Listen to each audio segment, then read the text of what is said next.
Review question naman tayo mga kaibigan at basahin natin. What is the approximate neutral current in a 4-wire system with piece A carrying 68 amperes, piece B carrying 88 amperes, and piece C carrying 96 amperes? Dito i-drawing muna natin para ma-figure out natin.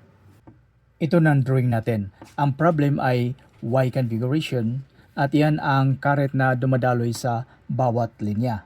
Ang phase current at line current ay equal kasi ito ay Y configuration. At sa pag-calculate ng neutral current, ito ang formula na ginagamit natin.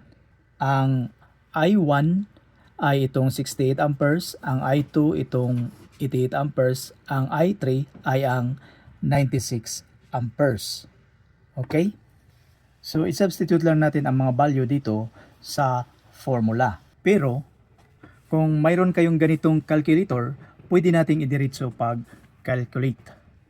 So, i-on natin and then 68 at 0 degrees plus 88 at 120 degrees plus 96 at 240 degrees equals. So, ang answer natin is 24.97 or 98 amperes. So, dito sa ating choices, ang answer natin is 25.